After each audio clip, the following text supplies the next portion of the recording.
7. Work as flow. Like other animals, we must spend a large part of our existence making a living. Calories needed to fuel the body don't appear magically on the table, and houses and cars don't assemble themselves spontaneously. There are no strict formulas, however, for how much time people actually have to work. It seems, for instance, that the early hunter-gatherers, like their present-day descendants living in the inhospitable deserts of Africa and Australia, spent only 3 to 5 hours each day on what we would call working, providing for food, shelter, clothing, and tools. They spent the rest of the day in conversation, resting, or dancing. At the opposite extreme were the industrial workers of the 19th century, who were often forced to spend 12-hour days, 6 days a week, toiling in grim factories or dangerous mines. Not only the quantity of work, but its quality has been highly variable. There's an old Italian saying, "Du lavoro nobilita l'uomo, e lo rende simile alle bestie," or "work gives man nobility and turns him into an animal."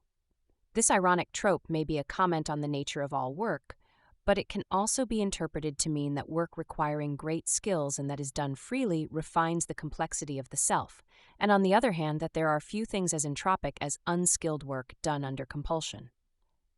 The brain surgeon operating in a shining hospital and the slave laborer who staggers under a heavy load as he wades through the mud are both working. But the surgeon has a chance to learn new things every day, and every day he learns that he is in control and that he can perform difficult tasks. The laborer is forced to repeat the same exhausting motions, and what he learns is mostly about his own helplessness. Because work is so universal, yet so varied, it makes a tremendous difference to one's overall contentment whether what one does for a living is enjoyable or not. Thomas Carlyle was not far wrong when he wrote, "Blessed is he who has found his work. Let him ask no other blessedness." Sigmund Freud amplified somewhat on this simple advice. When asked for his recipe for happiness, he gave a very short but sensible answer: work and love. It is true that if one finds flow in work and in relations with other people, one is well on the way toward improving the quality of life as a whole. In this chapter, we shall explore how jobs can provide flow, and in the following one, we shall take up Freud's other main theme, enjoying the company of others. Autotelic workers. As punishment for his ambition, Adam was sentenced by the Lord to work the earth with the sweat of his brow. The passage of Genesis 3:17 that relates this event reflects the way most cultures, and especially those that have reached the complexity of civilization, conceive of work as a curse to be avoided at all costs. It is true that, because of the inefficient way the universe operates, it requires a lot of energy to realize our basic needs and aspirations. As long as we didn't care how much we ate, whether or not we lived in solid and well-decorated homes, or whether we could afford the latest fruits of technology, the necessity of working would rest lightly on our shoulders, as it does for the nomads of the Kalahari Desert. But the more psychic energy we invest in material goals, and the more improbable the goals grow to be, the more difficult it becomes to make them come true. Then we need increasingly high inputs of labor, mental and physical, as well as inputs of natural resources to satisfy escalating expectations. For much of history, the great majority of people who lived at the periphery of civilized societies had to give up any hope of enjoying life in order to make the dreams of the few who had found a way of exploiting them come true. The achievements that set civilized nations apart from the more primitive, such as the pyramids, the Great Wall of China, the Taj Mahal, and the temples, palaces, and dams of antiquity, were usually built with the energy of slaves forced to realize their rulers' ambitions. Not surprisingly, work acquired a rather poor reputation. With all due respect to the Bible, however, it does not seem to be true that work necessarily needs to be unpleasant. It may always have to be hard, or at least harder than doing nothing at all. But there is ample evidence that work can be enjoyable, and that indeed it is often the most enjoyable part of life.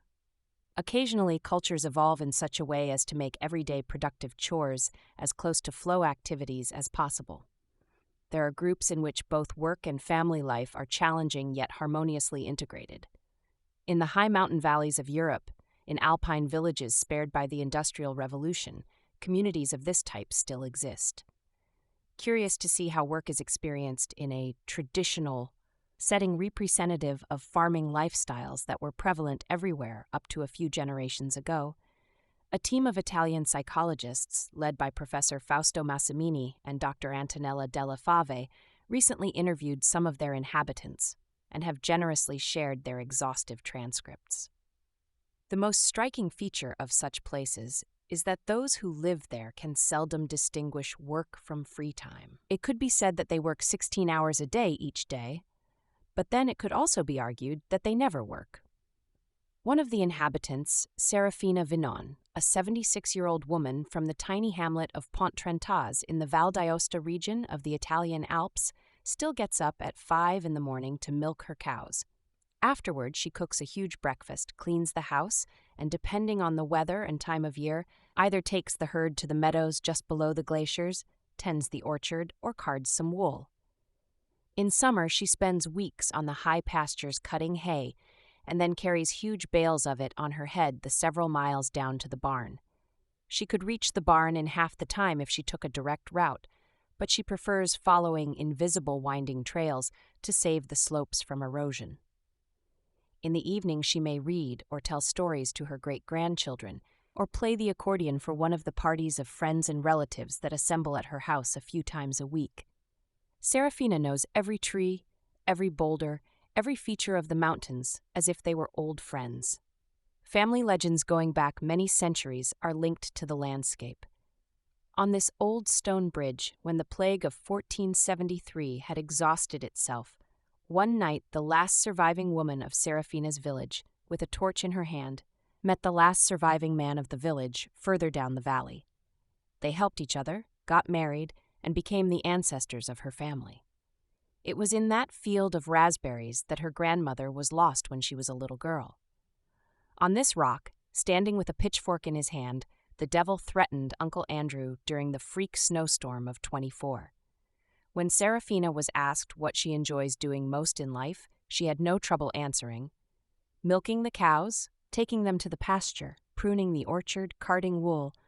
In effect, what she enjoys most is what she has been doing for a living all along. In her own words, "It gives me a great satisfaction to be outdoors, to talk with people, to be with my animals. I talk to everybody, plants, birds, flowers, and animals. Everything in nature keeps you company. You see nature progress every day. You feel clean and happy. Too bad that you get tired and have to go home.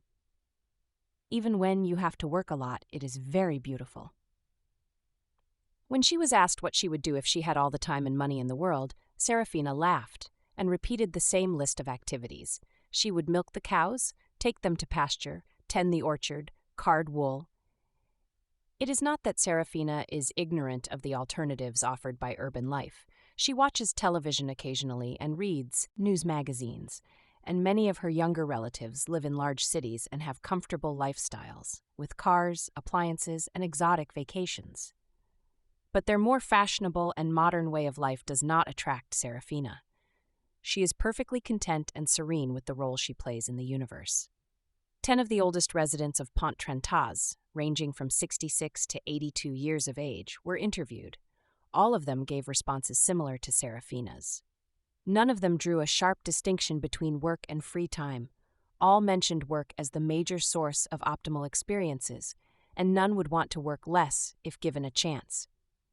Most of their children, who were also interviewed, expressed the same attitude toward life. However, among the grandchildren, aged between 20 and 33 years, more typical attitudes toward work prevailed.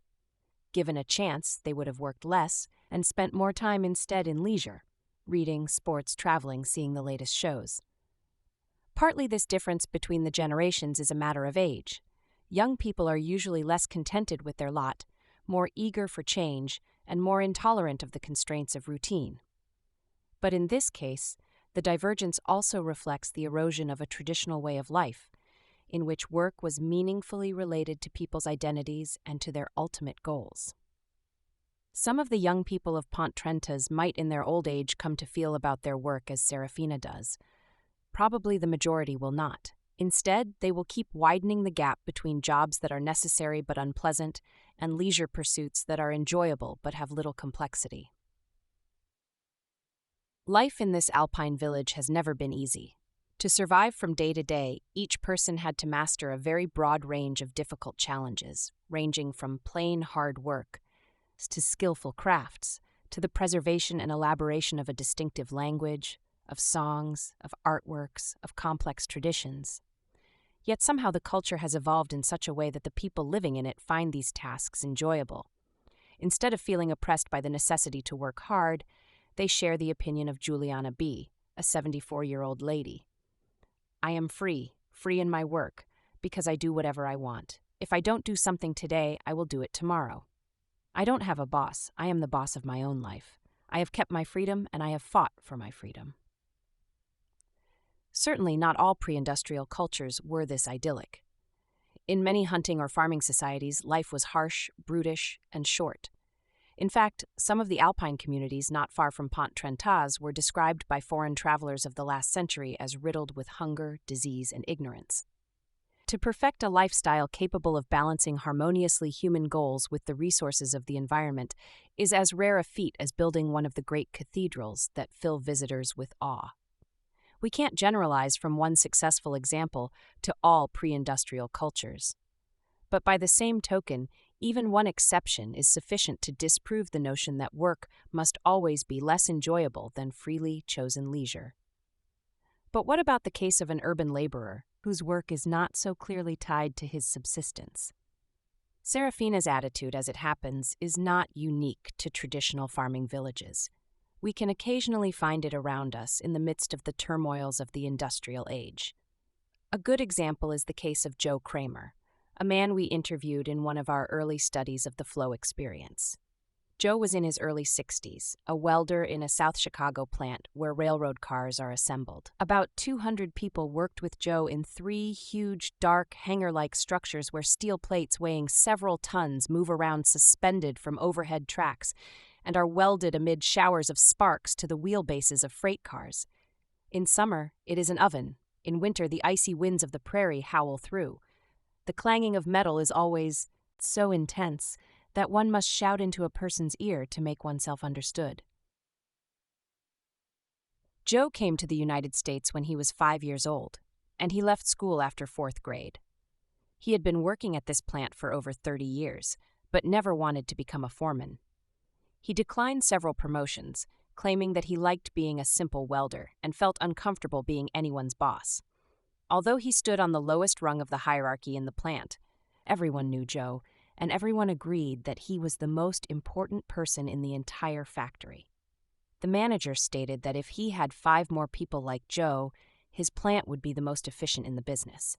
His fellow workers said that without Joe, they might as well shut down the shop right now. The reason for his fame was simple. Joe had apparently mastered every phase of the plant's operation, and he was now able to take anyone's place if the necessity arose. Moreover, he could fix any broken-down piece of machinery, ranging from huge mechanical cranes to tiny electronic monitors. But what astounded people most was that Joe not only could perform these tasks, but actually enjoyed it when he was called upon to do them. When asked how he had learned to deal with complex engines and instruments without having had any formal training, Joe gave a very disarming answer. Since childhood, he had been fascinated with machinery of every kind. He was especially drawn to anything that wasn't working properly. Like when my mother's toaster went on the fritz, I asked myself, if I were that toaster and I didn't work, what would be wrong with me? Then he disassembled the toaster, found the defect, and fixed it. Ever since, he has used this method of empathic identification to learn about and restore increasingly complex mechanical systems. And the fascination of discovery has never left him. Now, close to retirement, Joe still enjoys work every day. Joe has never been a workaholic, completely dependent on the challenges of the factory to feel good about himself. What he did at home was perhaps even more remarkable than his transformation of a mindless, routine job into a complex, flow-producing activity. Joe and his wife live in a modest bungalow on the outskirts of the city. Over the years, they bought up the 2 vacant lots on either side of their house. On these lots, Joe built an intricate rock garden with terraces, paths, and several hundred flowers and shrubs. While he was installing underground sprinklers, Joe had an idea. What if he had them make rainbows? He looked for sprinkler heads that would produce a fine enough mist for this purpose, but none satisfied him, so he designed one himself and built it on his basement lathe. Now, after work, he could sit on the back porch, and by touching one switch, he could activate a dozen sprays that turned into as many small rainbows. But there was one problem with Joe's little Garden of Eden. Since he worked most days, by the time he got home, the sun was usually too far down the horizon to help paint the water with strong colors. So Joe went back to the drawing board and came back with an admirable solution. He found floodlights that contained enough of the sun's spectrum to form rainbows and installed them inconspicuously around the sprinklers. Now he was really ready. Even in the middle of the night, just by touching two switches, he could surround his house with fans of water, light, and color. Joe is a rare example of what it means to have an autotelic personality, or the ability to create flow experiences even in the most barren environment, an almost inhumane workplace, a weed-infested urban neighborhood. In the entire railroad plant, Joe appeared to be the only man who had the vision to perceive challenging opportunities for action. The rest of the welders we interviewed regarded their jobs as burdens to be escaped as promptly as possible, and each evening, as soon as work stopped, they fanned out for the saloons that were strategically placed on every third corner of the grid of streets surrounding the factory, there to forget the dullness of the day with beer and camaraderie. Then home for more beer in front of the TV, a brief skirmish with the wife, and the day, in all respects similar to each previous one, was over. One might argue here that endorsing Joe's lifestyle over that of his fellow workers is reprehensibly elitist. After all, the guys in the saloon are having a good time, and who is to say that grubbing away in the backyard making rainbows is a better way to spend one's time? By the tenets of cultural relativism, the criticism would be justifiable, of course. But when one understands that enjoyment depends on increasing complexity, it is no longer possible to take such radical relativism seriously. The quality of experience, of people who play with and transform the opportunities in their surroundings, as Joe did, is clearly more developed as well as more enjoyable than that of people who resign themselves to live within the constraints of the barren reality they feel they cannot alter. The view that work undertaken as a flow activity is the best way to fulfill human potentialities has been proposed often enough in the past by various religious and philosophical systems. To people imbued with the Christian worldview of the Middle Ages, it made sense to say that peeling potatoes was just as important as building a cathedral, provided they were both done for the greater glory of God. For Karl Marx, men and women constructed their being through productive activities. There is no human nature, he held, except that which we create through work. Work not only transforms the environment by building bridges across rivers and cultivating barren plains, it also transforms the worker from an animal guided by instincts into a conscious, goal-directed, skillful person. One of the most interesting examples of how the phenomenon of flow appeared to thinkers of earlier times is the concept of you, referred to about 2,300 years ago in the writings of the Taoist scholar Chuang Tzu. Yu is a synonym for the right way of following the path, or Tao. It has been translated into English as wandering, as walking without touching the ground, or as swimming, flying, and flowing. Chuang Tzu believed that to Yu was the proper way to live, without concern for external rewards, spontaneously with total commitment, in short, as a total autotelic experience. As an example of how to live by Yu, or how to flow, Chuang Tzu presents, in the inner chapters of the work which has come down to us bearing his name, a parable of a humble worker. This character is Ting, a cook whose task was to butcher the meat at the court of Lord Hui of Wei. School children in Hong Kong and Taiwan still have to memorize Chuang Tzu's description. Ting was cutting up an ox for Lord Wen Hui. At every touch of his hand, every heave of his shoulder, every move of his feet, every thrust of his knee, zip, zoop, he slithered the knife along with a zing, and all was in perfect rhythm, as though he were performing the dance of the Mulberry Grove or keeping time to the Qingshou music. Lord Wenhui was fascinated by how much flow, or yu, his cook found in his work, and so he complimented Ting on his great skill, But Ting denied that it was a matter of skill. What I care about is the way, which goes beyond skill. Then he described how he had achieved his superb performance, a sort of mystical, intuitive understanding of the anatomy of the ox, which allowed him to slice it to pieces with what appeared to be automatic ease. Perception and understanding have come to a stop, and spirit moves where it wants. Ting's explanation may seem to imply that you and flow are the result of different kinds of processes. In fact, some critics have emphasized the differences.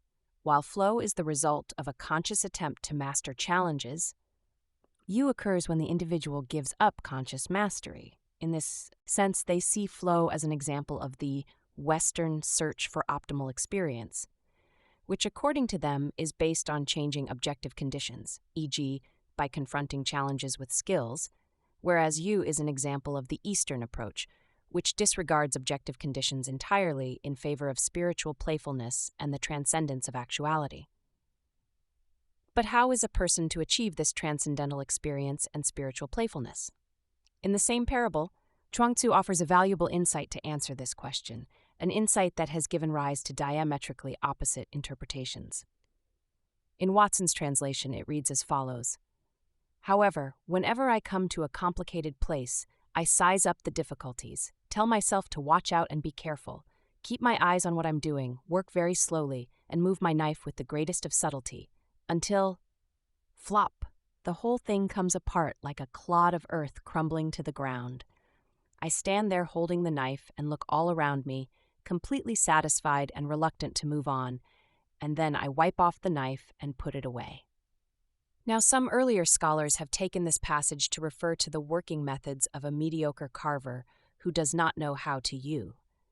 More recent ones, such as Watson and Graham, believe that it refers to Ting's own working methods. Based on my knowledge of the flow experience, I believe the latter reading must be the correct one. It demonstrates, even after all the obvious levels of skill and craft, chai, have been mastered, the YW still depends on the discovery of new challenges, the complicated place or difficulties in the above quotation, and on the development of new skills. Watch out and be careful, keep my eyes on what I'm doing, move my knife with the greatest of subtlety. In other words, the mystical heights of the you are not attained by some superhuman quantum jump, but simply by the gradual focusing of attention on the opportunities for action in one's environment, which results in a perfection of skills that with time becomes so thoroughly automatic as to seem spontaneous and otherworldly. The performances of a great violinist or a great mathematician seem equally uncanny, even though they can be explained by the incremental honing of challenges and skills. If my interpretation is true, in the flow experience or you, East and West meet. In both cultures, ecstasy arises from the same sources. Lord Wenhui's cook is an excellent example of how one can find flow in the most unlikely places, in the most humble jobs of daily life. And it is also remarkable that over 23 centuries ago, the dynamics of this experience were already so well known. The old woman who farms in the Alps, the welder in South Chicago, and the mythical cook from ancient China have this in common. Their work is hard and unglamorous, and most people would find it boring, repetitive, and meaningless. Yet these individuals transformed the jobs they had to do into complex activities. They did this by recognizing opportunities for action where others did not, by developing skills, by focusing on the activity at hand, and allowing themselves to be lost in the interaction so that their selves could emerge stronger afterward. Thus transformed, work becomes enjoyable, and as the result of a personal investment of psychic energy, it feels as if it were freely chosen as well. Autotelic jobs, Serafina, Joe, and Ting are examples of people who have developed an autotelic personality. Despite the severe limitations of their environment, they were able to change constraints into opportunities for expressing their freedom and creativity. Their method represents one way to enjoy one's job while making it richer. The other is to change the job itself until its conditions are more conducive to flow, even for people who lack autotelic personalities. The more a job inherently resembles a game, with variety, appropriate and flexible challenges, clear goals, and immediate feedback, the more enjoyable it will be regardless of the worker's level of development. Hunting, for instance, is a good example of work that by its very nature had all the characteristics of flow. For hundreds of thousands of years, chasing down game was the main productive activity in which humans were involved. Yet hunting has proven to be so enjoyable that many people are still doing it as a hobby. After all, practical need for it has disappeared. The same is true of fishing. The pastoral mode of existence also has some of the freedom and flow-like structure of earliest work. Many contemporary young Navajos in Arizona claim that following their sheep on horseback over the mesas is the most enjoyable thing they ever do. Compared to hunting or herding, farming is more difficult to enjoy. It is a more settled, more repetitive activity, and the results take much longer to appear. The seeds planted in spring need months to bear fruit. To enjoy agriculture, one must play within a much longer time frame than in hunting. While the hunter may choose his quarry and method of attack several times each day, the farmer decides what crops to plant, where, and in what quantity only a few times each year. In order to succeed, the farmer must make lengthy preparations and endure chancy periods of waiting helplessly for the weather to cooperate. It is not surprising to learn that populations of nomads or hunters, when forced to become farmers, appear to have died out rather than submitting themselves to that ostensibly boring existence. Yet many farmers also eventually learned to enjoy the more subtle opportunities of their occupation. The crafts and cottage industries that before the 18th century occupied most of the time, left free from farming, were reasonably well designed in terms of providing flow. English weavers, for example, had their looms at home and worked with their entire family according to self-imposed schedules. They set their own goals for production and modified them according to what they thought they could accomplish. If the weather was good, they quit so they could work in the orchard or the vegetable garden. When they felt like it, they would sing a few ballads, and when a piece of cloth was finished, they all celebrated with a wee drink. This arrangement still functions in some parts of the world that have been able to maintain a more humane pace of production, despite all the benefits of modernization. For instance, Professor Massimini and his team have interviewed weavers in the province of Biella, in northern Italy, whose pattern of working resembles that of the fabled English weavers of over 2 centuries ago. Each of these families owns 2 to 10 mechanical looms that can be supervised by a single person. The father may watch the looms early in the morning, then call in his son to take over while he goes looking for mushrooms in the forest or stops by the creek to fish for trout. The son runs the machines until he gets bored, at which point the mother takes over. In their interviews, every member of the families listed weaving as the most enjoyable activity they did.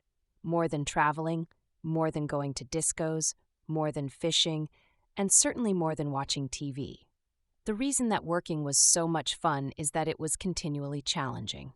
Family members designed their own patterns, and when they had had enough of one kind, they would switch to another. Each family decided what type of cloth to weave, where to buy the materials, how much to produce, and where to sell it. Some families had customers as far away as Japan and Australia.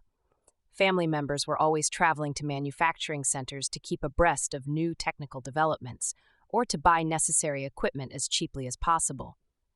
But throughout most of the Western world, such cozy arrangements conducive to flow were brutally disrupted by the invention of the first power looms and the centralized factory system they spawned. By the middle of the 18th century, family crafts in England were generally unable to compete with mass production. Families were broken up, workers had to leave their cottages and move en masse into ugly and unwholesome plants. Rigid schedules lasting from dawn to dusk were enforced. Children as young as 7 years of age had to work themselves to exhaustion among indifferent or exploitive strangers.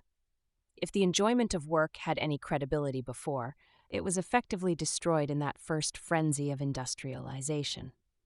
Now we have entered a new post-industrial age, and work is said to be becoming benign again. The typical laborer now sits in front of a bank of dials, supervising a computer screen in a pleasant control room, while a band of savvy robots down the line do whatever real work needs to be done. In fact, most people are not engaged in production any longer. They work in the so-called service sector. at jobs that would surely appear like pampered leisure to the farmers and factory workers of only a few generations ago. Above them are the managers and professionals who have great leeway in making whatever they want to of their jobs. So work can be either brutal and boring or enjoyable and exciting. In just a few decades, as happened in England in the 1740s, the average working conditions can change from being relatively pleasant to a nightmare. Technological innovations such as the water wheel, the plow, the steam engine, electricity, or the silicon chip can make a tremendous difference in whether work will be enjoyable or not. Laws regulating the enclosure of the commons, the abolition of slavery, the abolition of apprentices, or the institution of the 40-hour week and of minimum wages can also have a great impact. The sooner we realize that the quality of the work experience can be transformed at will, the sooner we can improve this enormously important dimension of life. Yet most people still believe that work is forever destined to remain the curse of Adam. In theory, any job could be changed so as to make it more enjoyable by following the prescriptions of the flow model. At present, however, whether work is enjoyable or not ranks quite low among the concerns of those who have the power to influence the nature of a given job. Management has to care for productivity first and foremost, and union bosses have to keep safety, security, and compensations uppermost in their minds. In the short run, these priorities might well conflict with flow-producing conditions. This is regrettable because if workers really enjoyed their jobs, they would not only benefit personally, but sooner or later, they would almost certainly produce more efficiently and reach all the other goals that now take precedence. At the same time, it would be erroneous to expect that if all jobs were constructed like games, everyone would enjoy them. Even the most favorable external conditions do not guarantee that a person will be in flow. Because optimal experience depends on a subjective evaluation of what the possibilities for action are and of one's own capacities, it happens quite often that an individual will be discontented even with a potentially great job. Let us take as an example the profession of surgery. Few jobs involve so much responsibility or bestow so much status on its practitioners. Certainly, if challenges and skills are significant factors, then surgeons must find their job exhilarating. And in fact, many surgeons say that they are addicted to their work, that nothing else in their lives compares with it in terms of enjoyment, that anything that takes them away from the hospital, a Caribbean vacation, a night at the opera, feels like a waste of time. But not every surgeon is as enthusiastic about his job. Some grow so bored by it that they take up drinking, gambling, or a fast lifestyle to forget its drudgery. How can such widely diverging views of the same profession be possible? One reason is that surgeons who settle down for well-paid but repetitive routines soon begin to feel their tedium. There are surgeons who only cut out appendices or tonsils. A few even specialize in piercing earlobes. Such specialization can be lucrative, but it makes enjoying the job more difficult. At the other extreme, there are competitive super surgeons who go off the deep end in the other direction, constantly needing new challenges, wanting to perform spectacular new surgical procedures until they finally can't meet the expectations they have set for themselves. Surgical pioneers burn out for the opposite reason of the routine specialist. They have accomplished the impossible once, but they haven't found a way to do it again. Those surgeons who enjoy their work usually practice in hospitals that allow variety and a certain amount of experimentation with the latest techniques, and that make research and teaching part of the job. The surgeons who like what they do mention money, prestige, and saving lives as being important to them, but they state that their greatest enthusiasm is for the intrinsic aspects of the job. What makes surgery so special for them is the feeling one gets from the activity itself.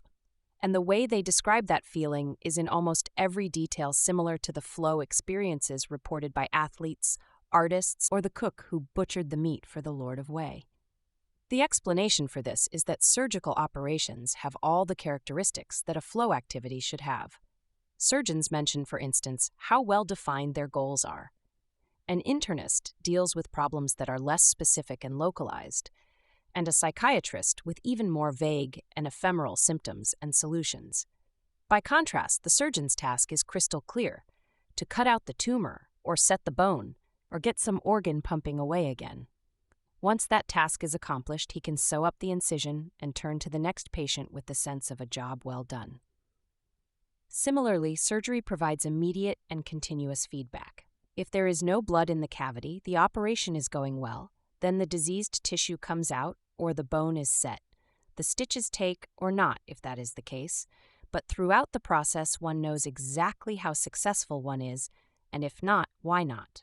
For this reason alone, most surgeons believe that what they are doing is so much more enjoyable than any other branch of medicine or any other job on earth. At another level, there is no lack of challenges in surgery.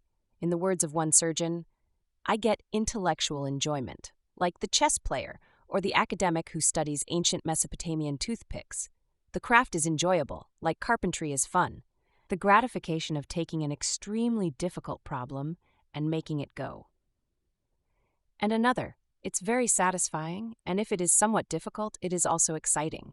It's very nice to make things work again, to put things in their right place so that it looks like it should and fits neatly. This is very pleasant, particularly when the group works together in a smooth and efficient manner. Then the aesthetics of the whole situation can be appreciated." This second quote indicates that the challenges of an operation are not limited to what the surgeon must do personally, but include coordinating an event that involves a number of additional players. Many surgeons comment on how exhilarating it is to be part of a well-trained team that functions smoothly and efficiently. And of course, there is always the possibility of doing things better, of improving one's skills. An eye surgeon commented, "You use fine and precise instruments. It is an exercise in art. It all rests on how precisely and artistically you do the operation." Remarked another surgeon, "It is important to watch for details, to be neat and technically efficient. I don't like to waste motion, and so try to make the operation as well planned and thought out as possible. I'm particular about how the needle is held, where the stitches are placed, the type of suture, and so on. Things should look the best and seem easy." The way surgery is practiced helps block out distractions and concentrates all one's attention on the procedure. The operating theater is indeed like a stage, with spotlights illuminating the action and the actors. Before an operation, surgeons go through steps of preparation, purification, and dressing up in special garments, like athletes before a contest or priests before a ceremony.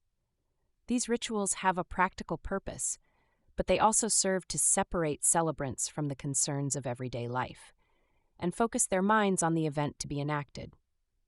Some surgeons say that on the mornings before an important operation, they put themselves on automatic pilot by eating the same breakfast, wearing the same clothes, and driving to the hospital by the same route. They do so not because they are superstitious, but because they sense that this habitual behavior makes it easier for them to devote their undivided attention to the challenge ahead. Surgeons are lucky. Not only are they paid well, not only do they bask in respect and admiration, but they also have a job built according to the blueprint of flow activities. Notwithstanding all these advantages, there are surgeons who go out of their minds because of boredom, or because they are reaching after unattainable power and fame. What this indicates is that important as the structure of a job is, by itself it won't determine whether or not a person performing that job will find enjoyment in it. Satisfaction in a job will also depend on whether or not a worker has an autotelic personality. Joe the welder enjoyed tasks that few would regard as providing opportunities for flow. At the same time, some surgeons manage to hate a job that seems to have been intentionally created to provide enjoyment. To improve the quality of life through work, two complementary strategies are necessary. On the one hand, jobs should be redesigned so that they resemble as closely as possible flow activities, as do hunting, cottage weaving, and surgery. But it will also be necessary to help people develop autotelic personalities like those of Serafina, Joe, and Ting by training them to recognize opportunities for action, to hone their skills, to set reachable goals. Neither one of these strategies is likely to make work much more enjoyable by itself. In combination, they should contribute enormously to optimal experience. The paradox of work. It is easier to understand the way work affects the quality of life when we take the long view and compare ourselves with people from different times and cultures. But eventually, we have to look more closely at what is happening here and now. Ancient Chinese cooks, alpine farmers, surgeons, and welders help illuminate the potential inherent in work, but they are not, after all, very typical of the kind of job most people do nowadays. What is work like for average American adults today? In our studies, we have often encountered a strange inner conflict in the way people relate to the way they make their living. On the one hand, our subjects usually report that they have had some of their most positive experiences while on the job. From this response, it would follow that they would wish to be working, that their motivation on the job would be high. Instead, even when they feel good, people generally say that they would prefer not to be working, that their motivation on the job is low. The converse is also true. When supposedly enjoying their hard-earned leisure, people generally report surprisingly low moods, yet they keep on wishing for more leisure. For example, in one study, we used the experience sampling method to answer the question, do people report more instances of flow at work or in leisure? The respondents, over 100 men and women working full-time at a variety of occupations, wore an electronic pager for 1 week, and whenever the pager beeped in response to signals sent at 8 random times each day for a week, they filled out 2 pages of a booklet to record what they were doing and how they felt at the moment they were signaled. Among other things, they were asked to indicate on 10-point scales how many challenges they saw at the moment and how many skills they felt they were using. A person was counted as being in flow every time he or she marked both the level of challenges and the level of skills to be above the mean level for the week. In this particular study, over 4,800 responses were collected, an average of about 44 per person per week. In terms of the criterion we had adopted, 33% of these responses were in flow, that is, above the mean personal weekly level of challenges and skills. Of course, this method of defining flow is rather liberal. If one only wished to include extremely complex flow experiences, say those with the highest levels of challenges and skills, perhaps fewer than 1% of the responses would qualify as flow. The methodological convention adopted here to define flow functions somewhat like a microscope. Depending on the level of magnification used, very different detail will be visible. As expected, the more time a person spent in flow during the week, the better was the overall quality of his or her reported experience. People who were more often in flow were especially likely to feel strong, active, creative, concentrated, and motivated. What was unexpected, however, is how frequently people reported flow situations at work and how rarely in leisure. When people were signaled while they were actually working at their jobs, which happened only about 3/4 of the time, because, as it turned out, the remaining 1/4 of the time on the job these average workers were daydreaming, gossiping, or engaged in personal business, the proportion of responses in flow was a high 54%. In other words, about half the time that people are working, they feel they are confronting above-average challenges and using above-average skills. In contrast, when engaged in leisure activities such as reading, watching TV, having friends over, or going to a restaurant, only 18% of the responses ended up in flow. The leisure responses were typically in the range we have come to call apathy, characterized by below-average levels of both challenges and skills. In this condition, people tend to say that they feel passive, weak, dull, and dissatisfied. When people were working, 16% of the responses were in the apathy region. In leisure, over half, 52%. As one would expect, managers and supervisors were significantly more often in flow at work, 64%, than were clerical workers, 51%, and blue-collar workers, 47%. Blue-collar workers reported more flow in leisure, 20%, than clerical workers, 16%, and managers, 15%, did. But even workers on the assembly lines reported they were in flow more than twice as often at work as in leisure, 47% versus 20%. Conversely, apathy was reported at work more often by blue-collar workers than by managers, 23% versus 11%, and in leisure more often by managers than by blue-collar workers, 61% versus 46%. Whenever people were in flow, either at work or in leisure, They reported it as a much more positive experience than the times they were not in flow. When challenges and skills were both high, they felt happier, more cheerful, stronger, more active. They concentrated more. They felt more creative and satisfied. All these differences in the quality of experience were very significant statistically, and they were more or less the same for every kind of worker. There was only a single exception to this general trend. One of the questions in the response booklet asked respondents to indicate, again on a 10-point scale from no to yes, their answer to the following question: did you wish you had been doing something else? The extent to which a person answers this with a no is generally a reliable indication of how motivated he or she is at the moment of the signal. The results showed that people wished to be doing something else to a much greater extent when working than when at leisure, and this regardless of whether they were in flow. In other words, motivation was low at work even when it provided flow, and it was high in leisure even when the quality of experience was low. Thus, we have the paradoxical situation. On the job, people feel skillful and challenged, and therefore feel more happy, strong, creative, and satisfied. In their free time, people feel that there is generally not much to do and their skills are not being used, and therefore they tend to feel more sad, weak, dull, and dissatisfied. Yet they would like to work less and spend more time in leisure. What does this contradictory pattern mean? There are several possible explanations, but one conclusion seems inevitable. When it comes to work, people do not heed the evidence of their senses. They disregard the quality of immediate experience and base their motivation instead on the strongly rooted cultural stereotype of what work is supposed to be like. They think of it as an imposition, a constraint, an infringement of their freedom, and therefore something to be avoided as much as possible. It could be argued that although flow at work is enjoyable, people cannot stand high levels of challenge all the time.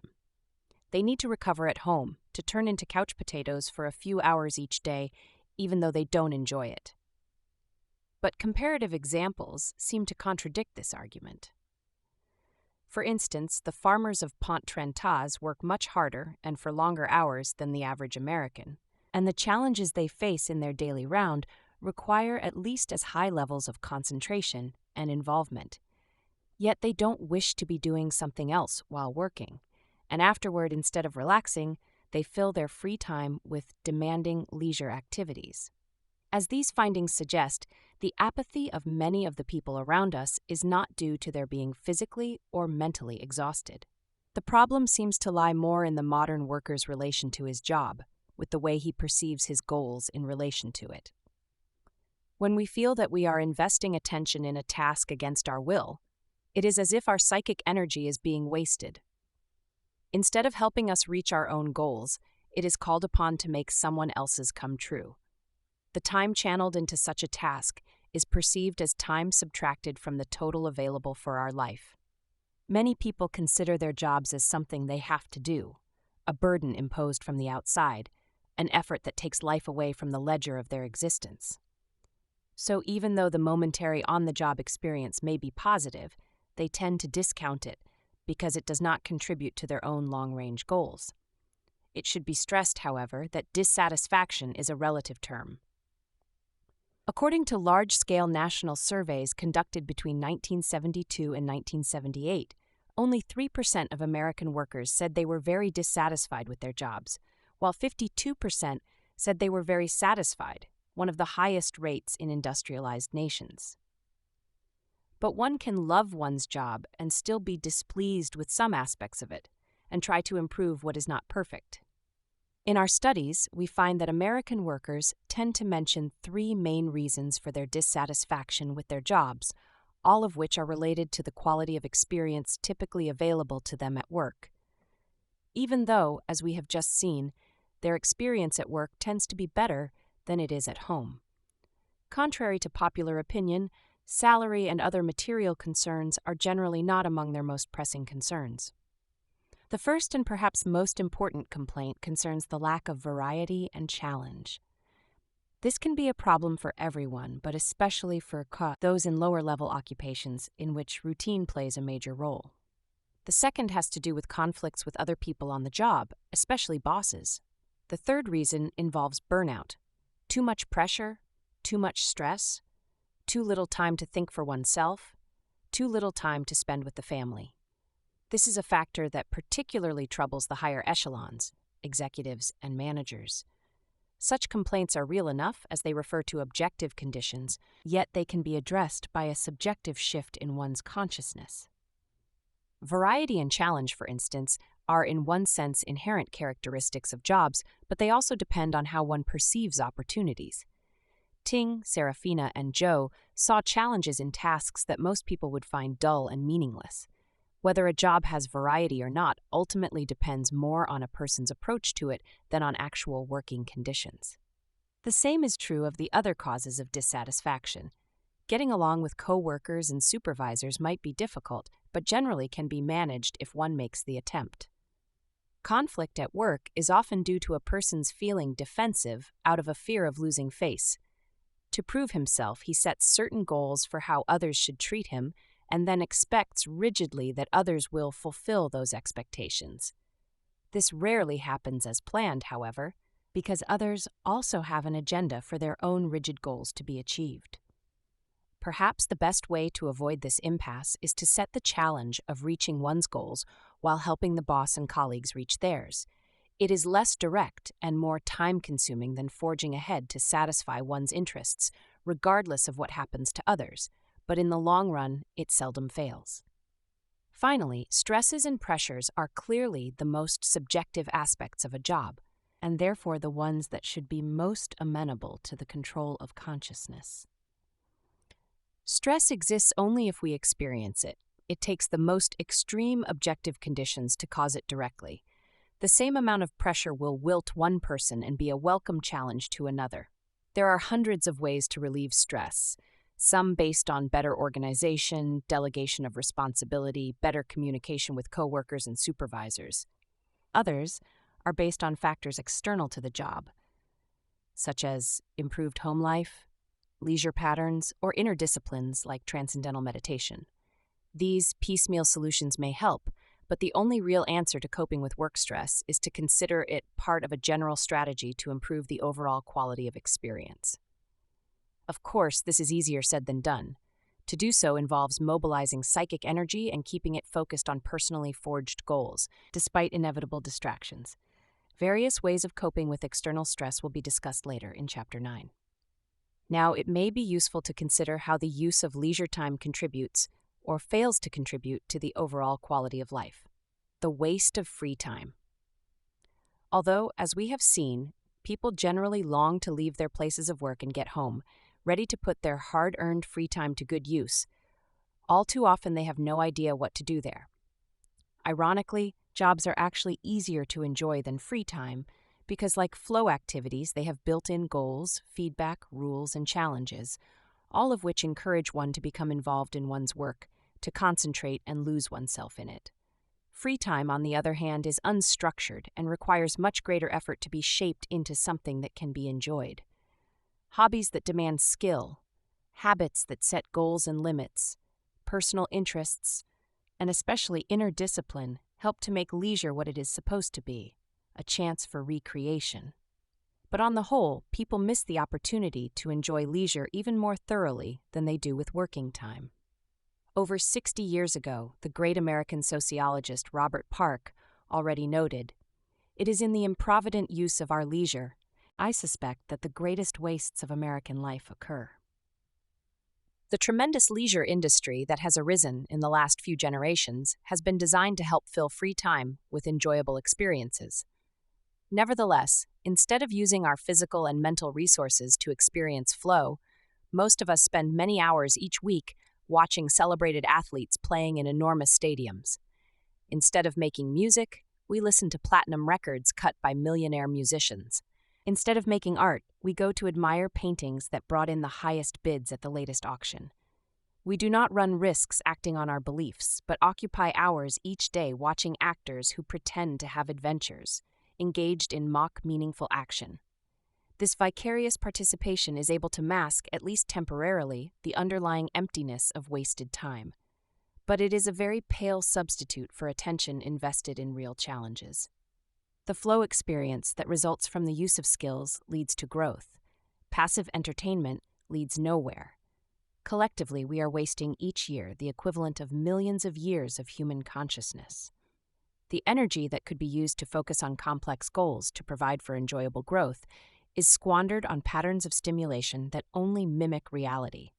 Mass leisure, mass culture, and even high culture, when only attended to passively and for extrinsic reasons, such as the wish to flaunt one's status, are parasites of the mind. They absorb psychic energy without providing substantive strength in return. They leave us more exhausted, more disheartened than we were before. Unless a person takes charge of them, both work and free time are likely to be disappointing.